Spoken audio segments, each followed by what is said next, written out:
ফিলিস্তিনের গাজা উপত্যকার ৯৫% জমি চাষের অনুপযোগী হয়ে পড়েছে। সম্প্রতি এক জরিপের ফলাফল বিশ্লেষণ করে এ তথ্য জানিয়েছে জাতিসংঘের খাদ্য ও কৃষি সংস্থা FAO। সংস্থাটি এই পরিস্থিতিকে চরম উদ্বেগজনক বলে উল্লেখ করেছে। কাতার ভিত্তিক সংবাদ মাধ্যম আল জাজিরা জানিয়েছে, গাজা উপত্যকায় কৃষি জমি নিয়ে ভূস্থানিক জরিপ চালায় জাতিসংঘ স্যাটেলাইট সেন্টার। সেখানে এমন তথ্য উঠে এসেছে যে গাজায় এখন মাত্র ৫%-এরও কম জমি চাষের উপযোগী রয়েছে, আর ৯৫% জমি চাষ অযোগ্য হয়ে গেছে।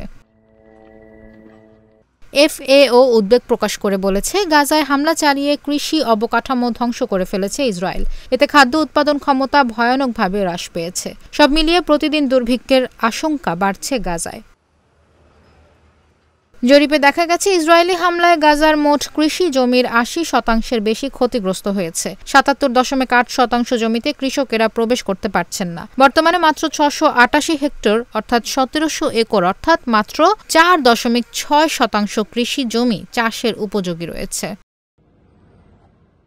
FAO আরও বলেছে, বর্তমান পরিস্থিতি গাজার গ্রিনহাউস ও পানির উৎসগুলোতেও বিস্তৃত হয়েছে। ৭১.২% গ্রিনহাউস এবং ৮২.৮% কৃষিকাজে ব্যবহৃত কূপ ক্ষতিগ্রস্ত হয়েছে।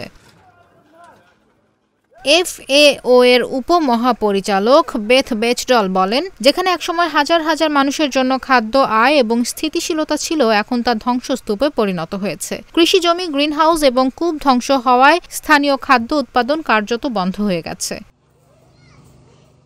২০২৩ সালের অক্টোবর থেকে গাজায় একতরফা হামলা চালিয়ে যাচ্ছে ইসরায়েলি বাহিনী। গত ১.৫ বছরে উপত্যকায় প্রায় ৫৪,০০০ নিহতের পাশাপাশি আহত হয়েছেন ১,২২,৯৬৬ জন ফিলিস্তিনি। এই নিহত এবং আহতদের ৫৬%ই নারী ও শিশু।